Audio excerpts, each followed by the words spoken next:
ఏదైనా అనుకోని నెల్లూరు జిల్లా కావలి నియోజకవర్గం బోగోలు మండలం జువ్వలదిన్న ఫిషింగ్ హార్బర్లో సాగర్ డిఫెన్స్ కంపెనీకి 29 ఎకరాల భూమి కేటాయింపుపై రాజకీయ వివాదం నెలకొంది.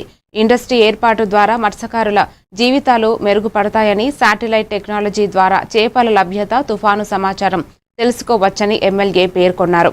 అయితే ఈ అంశంపై ప్రతిపక్ష పార్టీ అపోహలు కలిగిస్తోందని ఆయన ఆరోపించారు. రాబోయే నెల 15న జరిగే కార్యక్రమంపై కూడా రాజకీయ విమర్శలు కొనసాగుతున్నాయి. జీవితాలలో వెలుగులు నింపాలని ఎన్నో బృహత్తర కార్యక్రమాలు చేపడుతూ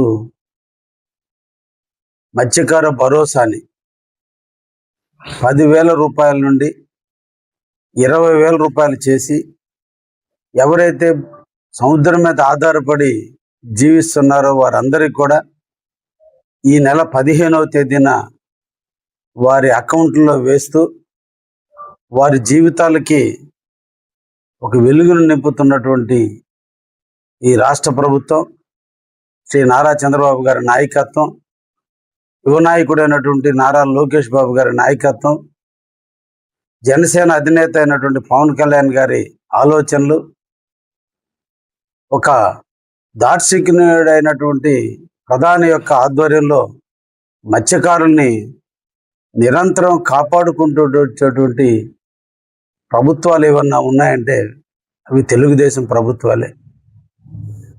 బీసీలను గుర్తించి బీసీ రిజర్వేషన్ తీసుకొచ్చి స్థానిక సంస్థల ఎన్నికల్లో బీసీలకి సముచితమైన ప్రాధాన్యతనిచ్చినటువంటి పార్టీ తెలుగుదేశం పార్టీ. రేపు జరిగేటువంటి జగన్ గారి కార్యక్రమానికి మత్స్యకారు సోదరులు ఎవ్వరూ రారని కూడా మీకు అందరికి కూడా తెలియజేస్తూ, మీరు ఇప్పటికైనా వాస్తవాలు తెలుసుకొని మత్స్యకారులు